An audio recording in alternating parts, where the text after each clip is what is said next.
Hello there folks, and welcome back to another speed paint video. This is one of my favorite times of the year, and not for any predictable reason like the weather being beautiful, or school being out, or anything like that. No, the reason this is my favorite time of year is because of the New Jersey Mineral, Fossil, Gem, and Jewelry Show, which takes place every year in Edison, New Jersey. This is a show that I have been going to for many years, and it's just one of my favorite expos I've ever been to. Whenever I go to any other expo, I always think of this as the benchmark that I compare it to, and it's just a great thing. As someone who loves collecting minerals, gems, and other things, this is just such a cool way to see a lot of cool stuff every year, and it's one of the few times that I actually spend money on any of my hobbies, so it's kind of like an annual event to go there with myself, maybe some family members or friends, and go check it out. And to kind of celebrate this, I decided I would do a mineral and gem themed speed paint this week. So this week, I've got 4 different dragon designs based on different minerals. So, without further ado, let's get into the speed paint.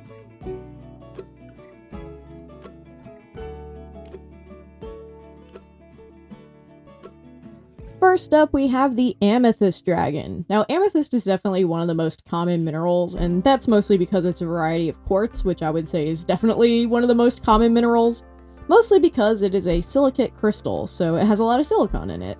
I'm pretty sure silica is the most common mineral on Earth, so it is very, very popular. Quartz is really beautiful, and it comes in all these different varieties, and one of my sister's favorites is amethyst, with its notable violet hues.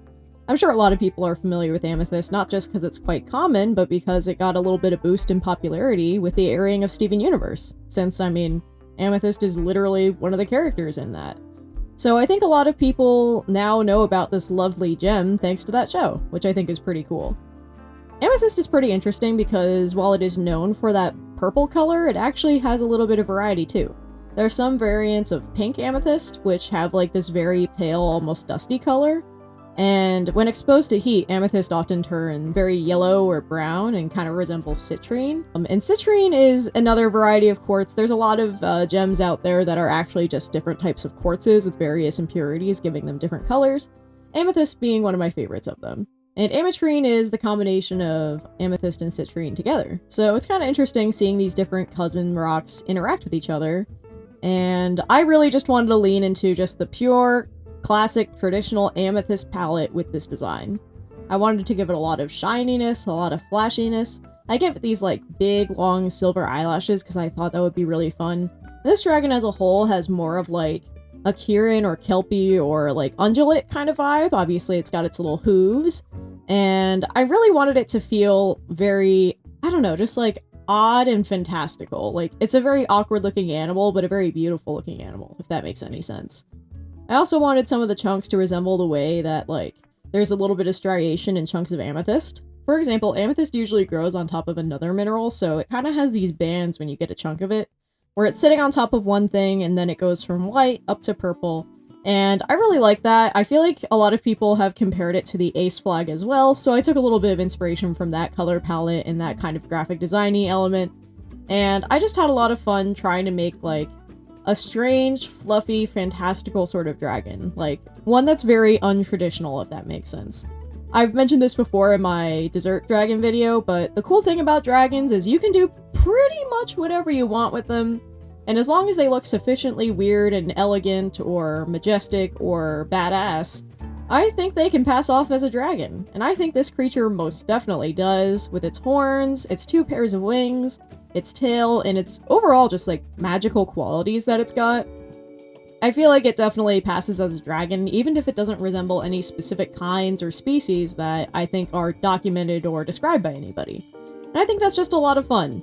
I also gave it long fluffy ears, not as long as some other designs I've done, like my vanilla dragon that I've done in the past.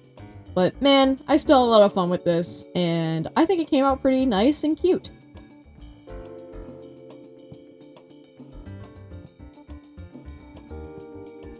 Next up, our next dragon will be with turquoise. Turquoise is another one of my favorite minerals. It's got such a lovely, distinctive color. I mean, a lot of people know turquoise as the color first and the mineral second, and I feel like some people might not even know that it is a rock. And turquoise is just so cool to look at, especially in its polished form.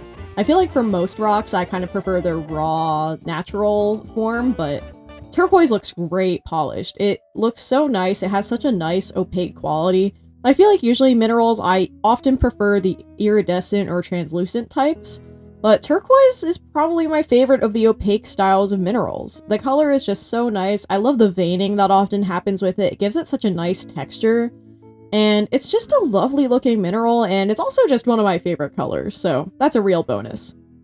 For this dragon, I took a much more Eastern styled approach. It still has wings like a Western dragon might, but it's a very long and noodly sort with kind of a East Asian flair to it. But I really wanted it to draw a lot of inspiration from water or from like a river. So I tried to give it a watery vibe since I associate, you know, the color blue with water, like most people do. And I gave it a lot of open space so I could add accents of black veins, just like I see in my own sample of turquoise. Turquoise is actually not one that I have a lot of in my collection because it tends to be a little bit more expensive than other minerals, and the pieces you do get tend to be a lot smaller than, say, the amethyst chunk I showed you before, but it's still a very beautiful mineral. Unlike the amethyst, I actually included colors that are not found in turquoise in this design. For contrast, I included a cream-colored belly with a fluffy tail, and I made its eyes a glowing yellow, just to add a little bit more visual interest. After all, I feel like turquoise is very much in the blue-green family, so I feel like adding yellow is very justified with the hue that it sits at. I gave it these nice, long, elegant horns that kind of look like growing corals to further reinforce the watery vibe. I gave it big ears, just like the amethyst one, but even bigger and kind of resembling really chunky fish fins. And I just had so much fun with this. Again, it's another one with really big eyelashes as well, and I gave it a long mane, kind of inspired by the Veilspun dragons from Flight Rising, because I thought it would be fun if this thing had wet-looking long hair, since I feel like that, again, adds to the watery vibe, and I gave it some blue stripes to further reinforce the aquatic and blue color palette. Honestly, I ended up liking this design so much that, while the rest of these designs from this video are available as adoptables on my Ko-fi shop, this one I ended up deciding to keep just because I liked it too much. So I guess this will be a new original character of mine at some point, her with her little long paws and silly little colors and stuff, so I guess I'll need a name for this turquoise dragon at some point. I guess if you have any ideas for her, let me know if you have any ideas for a name, any personality vibes, or anything else, because I meant to sell this character, but I ended up liking it too much, and now she's one of mine, so I hope you guys like her as well.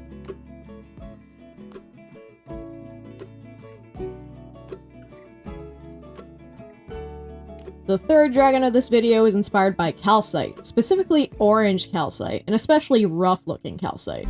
Calcite is pretty cool because I feel like it has a lot of different forms and looks about it, and it comes in a lot of different colors too, so I feel like it's one of the most diverse minerals out there. And I also just love its texture. If you've never touched calcite in real life, it has this very waxy quality that makes it almost feel like it's perpetually just like a little wet, if that makes sense. Or if you're someone who works with bugs and other invertebrates, I feel like it feels a lot like a bug in that way. Like, it's got a very nice glossy quality.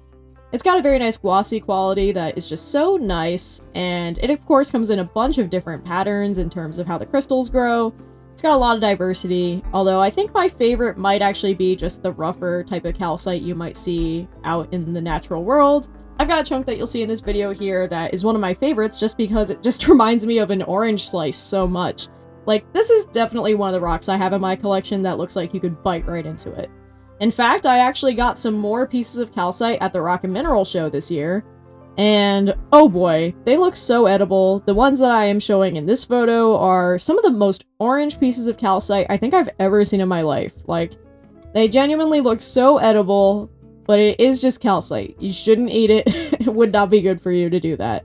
But I love the quality. I love how fruity calcite can look. It's kind of funny because it's also known for having this, like, parallelogram sort of structure that it can get to, so I feel like sometimes it can look so angular and artificial. But I think calcite's at its best when it looks very organic and fruity, and I just think that's really neat. Like, I don't know a lot of minerals that end up mimicking organic forms so much, and in such a specific and, I guess, biteable way that calcite does. So, of course, for this dragon, I really tried to embrace the fruity energy. The horn is very much inspired by the orange slice shape of my own piece of calcite that you guys saw here. And it has a little bit of these, like, quadrilateral patterns on its body that are meant to call back to the more traditional shape where it becomes closer to a parallelogram. But of course, the texturing and the colors here are very largely inspired by the translucent quality of colored calcite, and especially that very lovely deep orange that you see with it. It also usually comes with these white streaks as well, which to me make it look even more pulpy. Like, it looks like pulpy orange slices. Like, I don't know how many times I can say this in different ways, but calcite looks very munchable as far as rocks go. I feel like a lot of us rock collectors, we are always talking about how we want to eat them, even though you can't. And for me, I think the most edible looking rock I've ever encountered is definitely chunks of orange calcite. And a fun fact about calcite, as someone who practices witchcraft, I'm also familiar with a lot of, like, the correspondences of these different stones, and calcite is supposed to be good for rejuvenating your energy and stuff like that, so I think it's kind of funny that as someone who has, like, a chronic illness that makes me fatigued a lot, it's very fun that one of my favorite minerals is one that would theoretically counter that. That is just a lovely mineral with a lot of diversity, a lot of colors. I have pieces of green and blue and yellow calcite as well, but I would say, as far as calcite goes, I think the orange variety is my favorite, and it just looks so delicious and munchable, and I really had a lot of fun making this fruity, rocky dragon here with a lot of shapes just like the ones I own in my collection.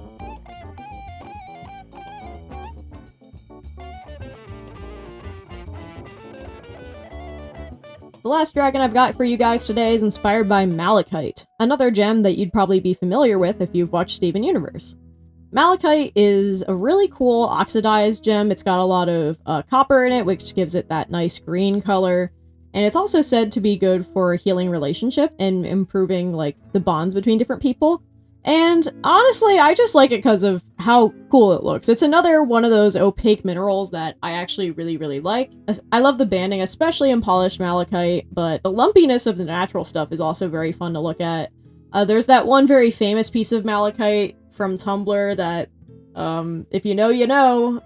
That one does crack me up, but I feel like malachite is at its best when you have a nice slice of it, or it's a nice polished piece where you really get to see those bands and those loops and those strings. And it is just a really nice looking rock. I have a couple of these in my collection. The one I'm showing off here is probably the oldest piece that I have. I would have gotten this one when I was around 14, 15 years old. And I just think it's a very nice rock. The dragon I designed for it is pretty non-traditional as far as dragons go. It's quadrupedal, like a western dragon, but its wings are actually primarily based on its shoulders and its ears. Kind of inspired by the way that Dragonair flies in Pokemon. It uses those little wings it has on its head that are its ears. It can actually make those really big and fly around with those, which I feel like most people don't know. So this guy kind of reminds me a bit of like a mustelid or a dog, or even an ungulate in some ways, even though it definitely has distinctive paws, which ungulates definitely don't have. It's a very strange creature, but I think it still passes as a dragon with its horns and its wings and its strange mystical quality. But I kind of like that it's ambiguous what kind of creature it is. I think that's one of my favorite things to do when doing a dragon design is how open-ended the definition of a dragon really is. Like, how far can you push the anatomy into a different animal before it becomes fully a new animal? Because I think still here it doesn't look like anything specifically. It could still just be a dragon because it doesn't specifically look like any other animal. And I think that's what's so fun about making dragon designs is the diversity and the creativity that they lend themselves to. I gave this thing a lot of bands and stripes because truly, that is my favorite quality of malachite as a mineral. And honestly, especially the band and the spiral of the ear, it looks very much like candy, or I've been working with a lot of glass lately. It reminds me a bit of cane type glass that you would use in a project. And I just had a lot of fun with these colors. It's a very simple palette. Unlike the rest of these, it doesn't have like a lot of translucency incorporated into its design. It's really just about these stripes and patterns. So this is a very different dragon, even compared to the other ones in this batch. But I'm still a really big fan of it. I feel like it represents a lot of the qualities of malachite that I like. And I feel like it also feels like it resembles the very piece I was looking at as a reference while I was working on it. So I just had a lot of fun with this one. It's such a strange take on a dragon, but I think it still passes as a drake of some kind, and I still had a lot of fun with it in those big, big ears, and it was just really cool and fun to work on.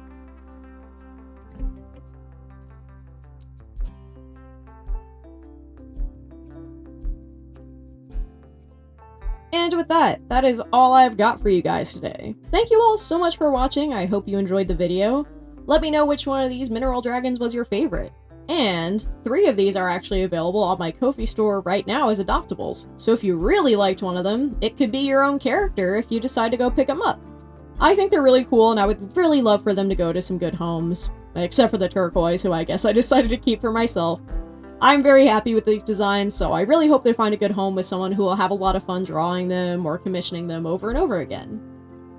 If you would like to support me, I recommend checking out my upcoming Kickstarter project, Mothman Pride Stickers Volume 2. That'll be launching on June 1st of this year, and it's a second round of the same project I ran last year, except this one has new art and new rewards, and there's a lot of fun surprises that I've planned, so I highly recommend following the project so you don't miss the launch.